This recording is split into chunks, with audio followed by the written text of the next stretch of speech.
Yo, why do you think that? Because you came up with all these guys and they all saw you fighting in the amateurs. I mean, you had like what, 3 fights with Devin Haney or something like that. Like, why do you think how many? Five. Holy Five. shit. My bad. Five. So I'll be honest. I dropped the first three. We're pretty much one-on-one as we're older. okay. When we're older, one-on-one. So Okay. I would say that we're one-on-one. I wouldn't say anybody has the edge because, like, I'm not going to cap. I beat him twice when he was younger, and he once when we were older, and then I beat him once when we were older. But I don't mess up. But that's the difference. But But they but they all, I mean, like I said, they all came up with you, so they all know your talent, they all know the achievements you had throughout your amateur career. But like, why is it that they all try and downplay you, like he's not experienced, he's not ready? because look, when I was so fucking talented, I didn't even most of the time I didn't even know what I was doing. But I was so good, I knew how to land shots. That's the thing. That's one thing I've always had a really good instinct on how to land shots. You know, I didn't really study boxing all too well that I could have because as a kid, you know, I didn't know how to control my ADD mind. You know, I was kind of like everywhere. But what I was blessed with, thank God, was skills and wisdom on how to land punches. So when I would go in the ring, they would say, "Man, this kid has no style." Then why the fuck am I punching you in the face? You know what I mean? Like, why the fuck am I punching you in the face then? They would never give me my credit. But now that I've been training with Eddie and I've been training with my dad. Now that I've been this is the first time I've been studying the art of boxing, the history of boxing. I've been studying Bruce Lee. And what got a hold on that, I'm going to take this to a whole nother level that nobody has ever seen. My last fight was just a glimpse of it. And I was like, damn, I was able to do that. What I'm going to be able to do when I get the chance to show people what I've learned. Like, what I've learned is crazy. So I'm combining my talent with my knowledge now. And now they're really fun. One thing I have to not do is give them my knowledge. I was talking to my dad about that. I was like, Dad, should I say how to do it? He's like, don't say nothing. Just do it. I'm like, you're right. I'll do that. Do you feel like, I mean, now that you know have been a pro for a couple years, like, I mean, you mentioned the difference between when you were an amateur and, you know, you mentioned the ADD mind aspect of it. Do you feel like now you've got Eddie Reynoso, you've been around Canelo, like, do you feel like just the game inside the ring is starting to slow down now to a degree? I mean, it's crazy because on the outside, right, when I'm fighting, it looks so fast, right? To me, it looks very slow. Like, you have to understand, like, when I caught Fonseca with that shot, it looked as slow as, like, his face was just in front of me for, like, a good 2 seconds. But in the shot, it was like, it was only there for a split second. You see what I mean? Like, my mind it works at a very high speed. So the Renosos have really taught me how to slow down the game a lot, clean up little things I had to clean. None of the stuff I had to clean up was, like, astronomical. It was kind of like, it was just, little adjustments. Even Eddie was like, dude, even sometimes he's surprised on what I'm able to do. Because I'm the type of person, once I get a hold of something, like, I go crazy until I'm so fucking good at it. That's the type of person I am. Like, one time somebody challenged me on this game, like, back in the day, it was called Floppy Bird or whatever. I remember that. The Floppy Bird, people were introducing that game to me, and they were saying, this game is hard, it's unbeatable, blah, blah, blah. And then, I sucked at the beginning. I always suck at the beginning, right? I took it to a whole nother level. Not one person in the country was better than me in that game. My high scores were that crazy. And I'm not, like, this fast. But that's the type, I want to state, like, that's the type of person I am. Like, I'm that type of person. So, of course, these cats were better than me in the amateurs a little, as in technical-wise, not talent-wise, technical-wise. But they always see me as that guy, like, he just dorky with it. He don't really know what he's doing. But why am I winning? Because I knew how to land punches. But now that I studied the game, I'm taking it to a whole nother. I don't think anybody's going to be able to catch up when it's all said and done. Yeah. So at what point do you feel like, like you'll start, I mean, I know it's not something that you're looking for. I know you're not out here like, oh, I want these people to, to start giving me my props and start giving me my praise and stuff like that. But at what point do you think they might actually start doing that? Is it going to be with this, Linares fight if it takes place? Or do you think you'll ever get that type of credit? I'm gonna be quite honest with you. I think that once I beat Gervonta Davis's ass, that's when they're not gonna give me credit for beating Linares, because Linares they're gonna say he was old. Even if he's a beast, he's a beast. Let's be honest. I don't know. There's something missing in him. I just don't know. I'll find out when I fight him. But it's been quite clear in all his fights he's missing something. But once I beat him, they'll have a little bit of hype going. But once I beat Gervonta Davis, like I've been calling it, that's going to be like history repeats itself. Muhammad Ali versus Sonny Liston. Well, Cassius Clay at the time when he fought Sonny Liston. He got his respect. He was a loudmouth. Everybody was saying like, oh, Muhammad Ali, is he just all talk? Is he all jive? Is he, you remember that. Of course. You watch all these documentaries, that's what they were saying.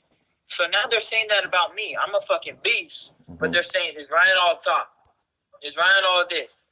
I'm telling you, once I beat Gervonta Davis' ass, and I'm going to hand it to him, maybe twice. I might hand it to him twice, just to make people clear, like, damn, he beat him. That they're going to give me that respect then, and then I'm going to just do it like Muhammad Ali, take it to a whole nother level, start beating everybody's ass. You know what I want to do? I want to fight, like, every month. Like, just keep going. I don't give a fuck who it is. Just keep fighting. Every 2 months, just keep going. Like, I like to fight. Like, that's my thing. I love to fight. But, nowadays, they want to create hype and shit.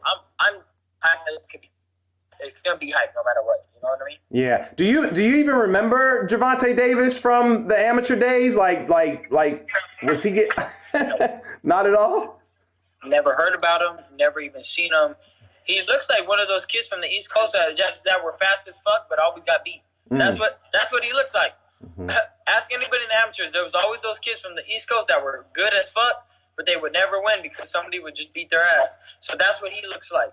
Like, the only ones that I remember that are good was Shakur Stevenson, Devin Haney, Virgil Ortiz, and a couple other cats. I guess Teofimo, but he came later. Like, Teofimo came later. And then, Brandon Lee, I don't know if you heard about him. Yep. He was good. All those dudes were good. But they knew that I had – so when I fought them, they're like, fuck you. I was not. I'm gonna be honest with you.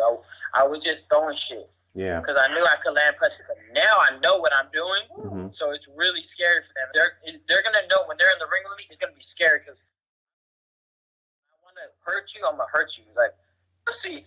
Everybody will see. Because you didn't do nothing in the amateurs. You didn't win shit. I mean, even I won 15 national titles, and I was coming from 11 years old. I was always winning. You ask anybody. Always in the finals. I never got beat in the first round or second round. I lost in the finals. It was finals or nothing. I beat Virgil Ortiz. I beat everybody to get to the finals. And I was doing it with no technique, my guy. No technique at all. I was just like Deontay Wilder shit. Just beating people without talent.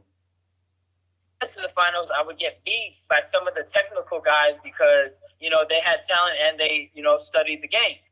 But now that I got a hold of it, they're not beating me, man. They're not beating. I'm sorry to say. I just built the whole picture for everybody. If you don't want to listen, you don't have to. But I'll tell you another thing, though. This is one thing me and my dad see with Gervonta. He's a talented-ass fighter. He got okay skills. This is one thing he just wasn't blessed with, my guy. Hype. He ain't never going to be able to touch me. I don't give a fuck if he gets in the inside. I got some shit for him, too, in the inside.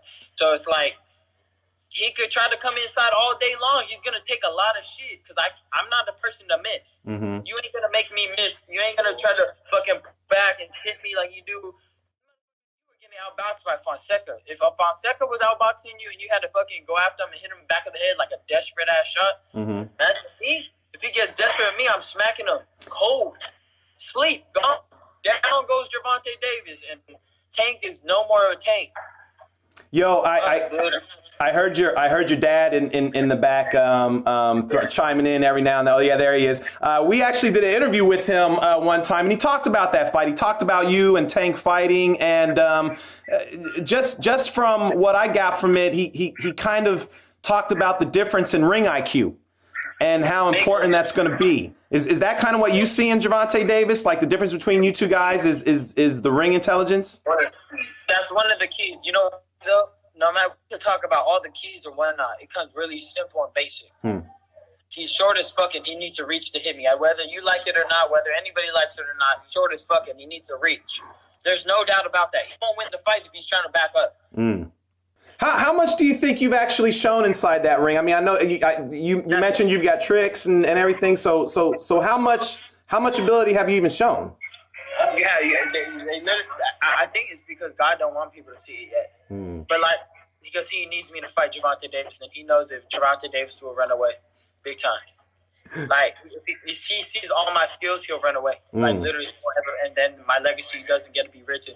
I'm taking him the fuck down. Like, I got some shit for him. Like, I'm coming up with a lot of things with a lot of big people to make this fight even more hype. Like, I'm chasing him down. I'm doing some shit that's like, I'm just going to get disrespectful with him as respectfully as I can to make the fight happen. You know what I mean? I think he wants to cash out. He wants to make a lot of money. That's what he's focused on. He's like, oh, I'm about to get 7 figures now. Kudos to you. And after I beat your ass, I'm going to get 7 figures too and then keep on making 7 figures. You know what I mean? So, like, that's how it's gonna go, and that's the fight I'm looking for right now. Like, let's focus on right now is Gervonta Davis. That's the fight we need. We need that to happen. Is part of the reason why you're chasing him is it because you're seeing some of the stuff that he's got going on outside of the ring? I mean, you know, the legal issues and stuff like that. Yep, it's all gonna cost them. That costs people, believe it or not. People like that stress on the human body. He's fucking up big time. You know what I mean? And it's gonna catch up to him when he fights me. I'm not a person that's gonna lay down on him. All the fighters he fought, they're not even strong. None of them are strong fighters. They're not even strong punchers. They just throw shit. You know what I mean? Like I haven't seen him fight one person that has any fighting chance. Have you seen him fight anybody with power? I fought Romero Duno. Motherfucker was knocking people out cold. Philippines. Not just knockouts. He was sleeping people. And people, what were they saying? Ryan's scared of him. Ryan's scared of him. I wasn't scared of shit. I was just like, look it, if you ain't going to treat me the way I need to be treated, and, you know, with that situation, then it's not going to happen. But once you do, that's the first fight I'm going to have. You were scheduled to fight somebody, and he was. So guess what? I did that exact thing. And I told him what was gonna happen. I gave him 2 rounds. It happened in 1. I've done that twice in a row now. Because I don't think that I could do that in 1 round. But it happened twice in a row. Imagine it happens 3 times in a row. I hope it doesn't, because then Gervonta might run away. That's why I'm thinking, like, it's either gonna be straight to Gervonta this year because of the coronavirus, or it's gonna be Linares and then Gervonta Davis. It might just be Gervonta Davis because if I have one more fight and one more explosive performance, he might run away like a bitch. You hear me, Gervonta Davis? You're a bitch. Wow. Yo, I was gonna ask you if this whole coronavirus thing is kind of changing your plan. I mean, you mentioned your plans for the year, but I mean, they're pushing. It seems like they're pushing it. It doesn't even sound like you guys are gonna be able to fight until July, maybe August or something like that. So that's what I said. That's what I said. It might just be Gervonta Davis. That's. Well, you were scheduled for July. I was scheduled for July, but I'm telling you, it might just go to Gervonta Davis. That's what I'm now, kind of leaning towards, because when we come back, boxing got to come back with a bang. Boxing got to come back with that hype shit. I'm putting boxing right to the fore trade. When the first thing you hear back, oh damn, the first event of the coronavirus, Ryan Garcia versus Gervonta Davis. Oh fuck. Yo, that would be high. I can't lie. Would it not be? And we would make some good money. Right? Some good change. Right? Yo. And go ahead. No, go ahead. And everybody's worried about the politics. It's not there with us. I have my people in play to make that fight. You know. You think it's there on the other side? Nah, it ain't there on anybody's side. It's just a matter of time making sure the money is there. Mm-hmm. You know what I mean? Like, you could if I could get that shit written down, then my people are gonna agree quick. You know, but you could talk a lot. Can you write it down? That's the thing. People forget. Writing things down is what solidifies stuff. I guarantee you, and I'm gonna put this on FightHype right now. The only page right now that got this. Hear this out right now. Once they send in the contract, I'm gonna close my fucking eyes and I'm gonna write my name down and sign it. I'm going to sign to fight him. Tell everybody to tell Gervonta. Everybody go comment on Gervonta Davis' page. Send Ryan Garcia the contract right now. Stop fucking playing. Ooh. Stop fucking bullshitting. Send me the contract. I'll take a picture on fucking my story for everybody to see. Oh, he sent the contract in finally. And then I fucking sign it for everybody to watch on my story. Damn, Ryan dropping that fire. Oh, shit. They only see me as a pretty boy. You gotta stop doing that. I was tired of it. I got tired of it. At first, I was like, oh, I'm kind of flattered. Thank you. But now I'm fucking tired of it. I am fucking good looking. Thank you. But I also can fucking fight. And I also talk shit when you talk shit. You talk shit, I'm going to talk shit. If you're respectful, I'm respectful. You know what I mean? Like, if you're humble, I'll be humble. Like, when Romero Jr. was humble, I was chill. But you talk shit, I'll talk shit better than you. Whatever you do, I will do better. That's what I'm about.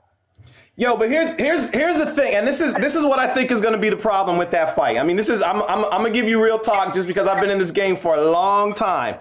So please. I think the problem with that fight is that, at least for me, Ryan Garcia versus Gervonta Davis sounds like a pay-per-view fight, right?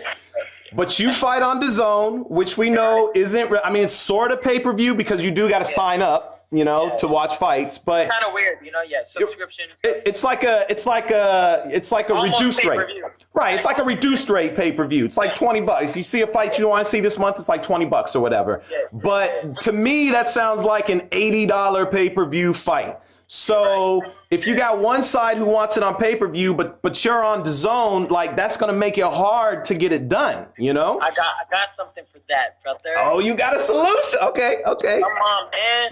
What does ESPN do with Conor McGregor fights? True. That's true. What are they gonna do? DAZN pay-per-view, baby. The first to do it. Wow. The only to do it. I've been thinking like you, brother. I already know the deal. I'm like, damn, how is that gonna work? Because everybody wanted a little touch of it. Let's make some big money. Let's do $75, $80 pay-per-view on DAZN. It's still pay-per-view, but it's still DAZN. Let's get it. So first you win the subscriptions, and then you win in the pay-per-view as two of best worlds. Don't deny it. If you deny it, you just fucked up the money. You know what I mean? Damn, you already got this all thought through. Shit. You ain't never met somebody like me. Devin want to call himself a promoter, but he ain't thinking like me though. Okay.